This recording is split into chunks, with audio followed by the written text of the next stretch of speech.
Assalamualaikum warahmatullahi wabarakatuh. Perkenalkan, nama saya Abu Najri Ismail dengan NIM 12350010094, kelas 4C.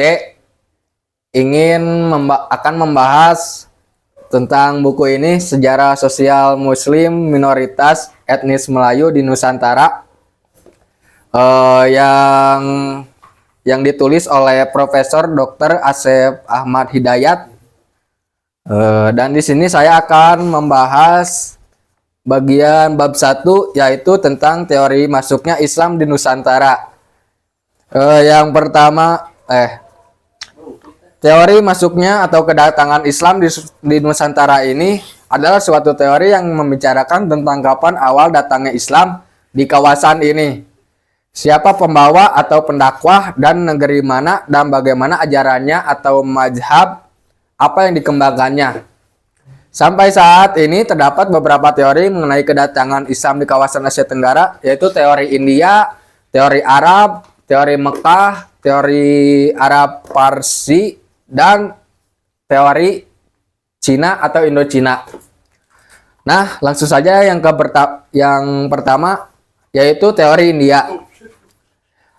Dibandingkan dengan teori lainnya, teori India ini memiliki pendukung yang cukup banyak, diantaranya yaitu Sisnok, Hurgronje, DGI, Hall, J. Gonda, Marison, R.O., Winstead, Bosquet, Mukwete, dan Brian Harrison. Namun di dalam teori ini terjadi perbedaan pendapat antara satu sejarawan dengan sejarawan lainnya. Mereka tidak sependapat mengenai asal wilayah kedatangan Islam di Asia Tenggara ini. Van Ronkel misalnya berpendapat bahwa Islam dibawa ke Asia Tenggara dari India Selatan. Ia memberikan alasan bahwa bentuk populer Islam seperti ciri-ciri mistik, sastra Roman, dan sebagainya yang berkembang di Indonesia adalah berasal dari India Selatan. Karena itu, Van Ronkel berpendapat bahwa Islam di India berasal dari wilayah India Selatan. Nah, Mokwete, R.A. Keren, dan Snok Hurgronje berpendapat bahwa Islam di Indonesia adalah berasal dari Gujarat. Mokwete dan R.A. Kern menyandarkan teorinya itu pada bukti-bukti fisik berupa kuburan dan batu nisan yang terdapat di Gresik, Jawa Timur pada tahun 1419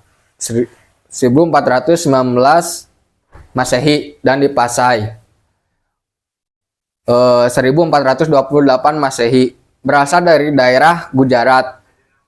Karena itu Islam di Nusantara berasal dari daerah Gujarat, India Selatan. Teori Gujarat ini didukung oleh Sisnok Hurgronje yang mengatakan bahwa tidak mungkin Islam datang di Indonesia langsung dari Arab tanpa melalui ajaran tasawuf yang berkembang di India, yaitu Gujarat. Menurut Sisnok Hurgronje, daerah yang pertama dimasuki adalah Samudra Pasai. Waktunya pada abad ke-13 Masehi. Pendapat Sisnok Hurgronje ini didukung oleh Brian Harrison dalam bukunya Southeast Asia: A Short History. Langsung saja ke teori yang kedua, yaitu teori Arab Mekah. Nah, teori ini menyatakan bahwa Islam telah datang ke Nusantara sejak abad pertama Hijriah atau pada abad ke-7 Masehi, langsung dari kota Mekah. Sebenarnya alasan atau hujah historis mengenai pendapat ini telah disebutkan di atas, bahwa antara bangsa Arab dan negeri Cina telah lama terjalin hubungan perdagangan dan politik jauh sebelum datangnya Islam, yaitu pada abad ke-4 Masehi. Seperti dikatakan si Van Leer dalam Trade and Society, para pedagang Arab biasanya sebelum menuju ke negara Cina terlebih dahulu singgah di beberapa pelabuhan di Nusantara untuk menunggu angin yang menghantarkan kapal-kapalnya ke negeri Cina. Menurut Wang Gungwu dan C.E. Majul, sejak para pedagang Arab memonopoli jalur perdagangan India dan Mesir, mereka selanjutnya menguasai pedagang kawasan Nanhai Artinya pada abad ke-9 Masehi, para pedagang Arab telah menguasai jalur dan kegiatan perdagangan laut antara Mesir, India, Asia Tenggara, dan Cina. Mereka juga mendirikan koloni di kawasan pantai Asia Tenggara. Menurut Mahayuddin Haji Yahya dan Ahmad Jalani Halimi dalam sejarah Islam, bahwa sebagian besar dari pedagang Arab yang berlayar di kawasan Asia Tenggara pada periode awal merupakan para pedagang dari Yaman, Hadramaut, dan Oman merupakan para pedagang dan Oman di bagian selatan dan tenggara semenanjung Arabia. Wilayah Yaman berhasil diislamkan sekitar 630 sampai 631 Masehi atas usaha dakwah Ali ibnu Abi Thalib. Pengislaman Yaman ini memiliki implikasi besar terhadap proses islamisasi di kawasan Asia Tenggara. Karena pedagang Yaman inilah yang telah menyebarkan Islam di sekitar pelabuhan-pelabuhan tempat mereka singgah di kawasan Asia Tenggara. Nah, meskipun tidak menyebutkan berasal dari Arab Mekah, Mahayuddin setuju bahwa Islam itu disebarkan di Nusantara dalam abad ke-7 Masehi oleh para pedagang Arab.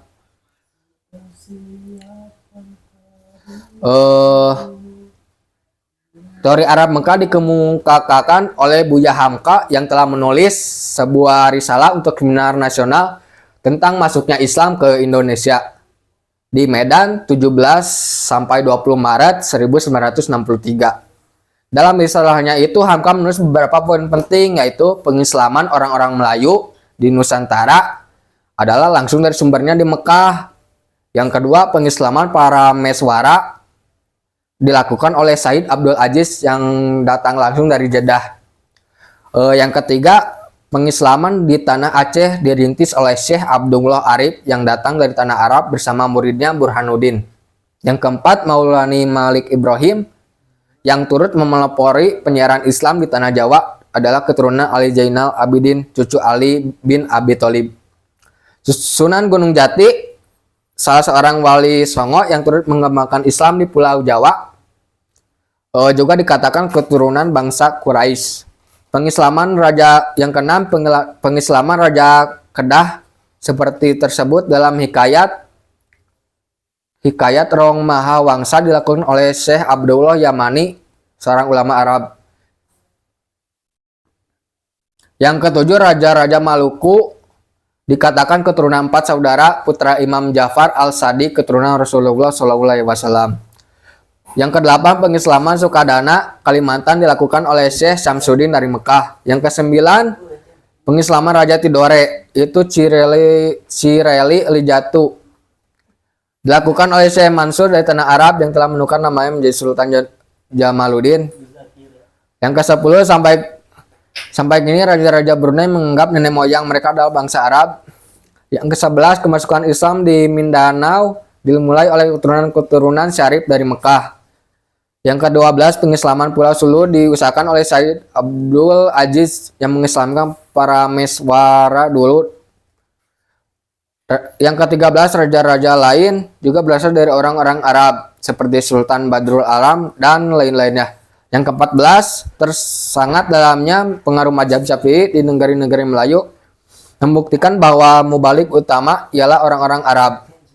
Langsung saja ke teori yang ketiga, yaitu teori Arab Parsi.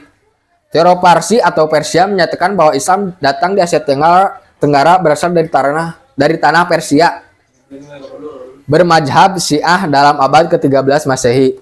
Pendukung teori ini adalah Umar Amir Hussein dan Hussein Jayadiningrat.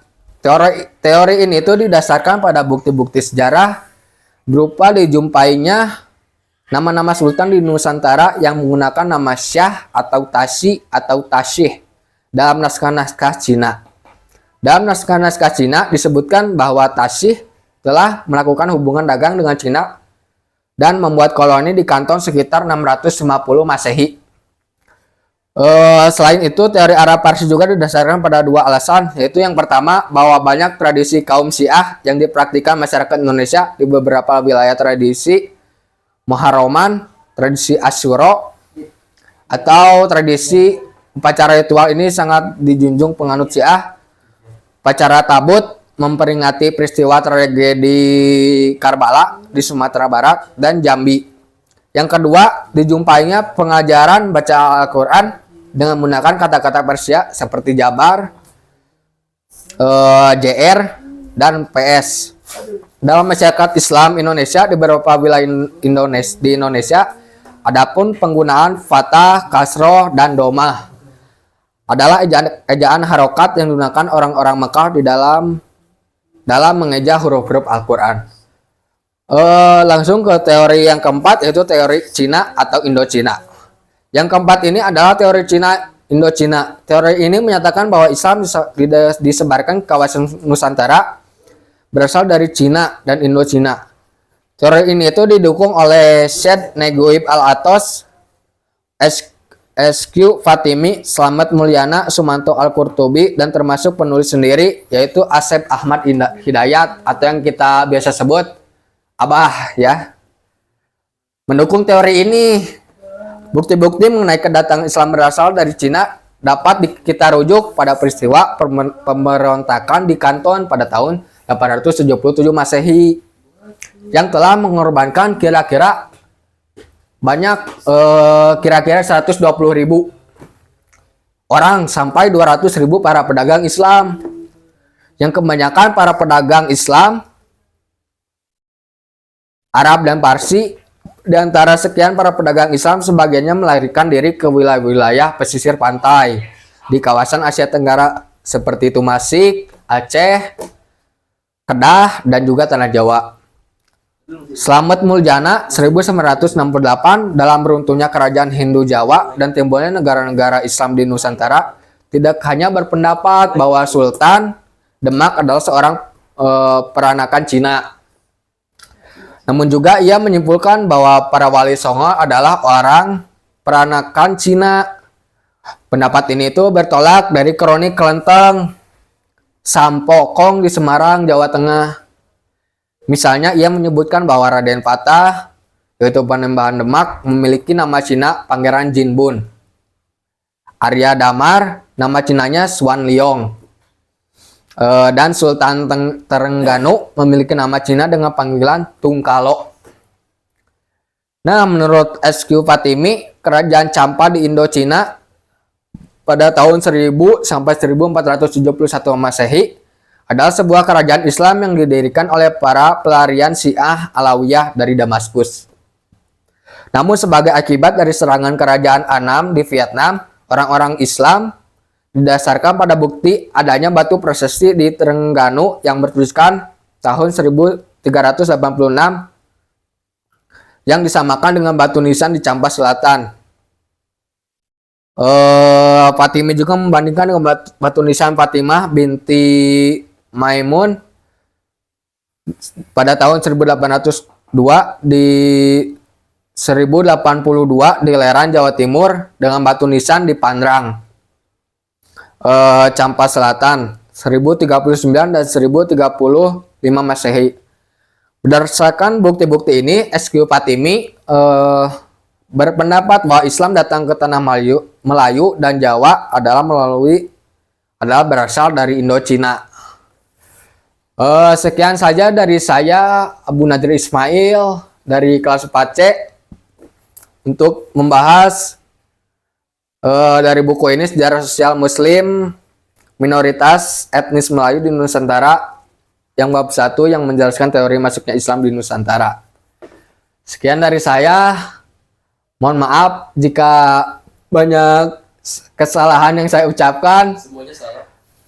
Karena yang benar, yang sempurna hanya Allah Subhanahu wa taala. Terima kasih. Wassalamualaikum warahmatullahi wabarakatuh. Sebelum like dan subscribe dulu ya, sebelum kalian kelas videonya, like dan subscribe. Jangan lupa share kepada teman kalian dimanapun itu, mau yang orang mana, kalian share saja ya. Terima kasih. Wassalamualaikum warahmatullahi wabarakatuh. Goblok anjing.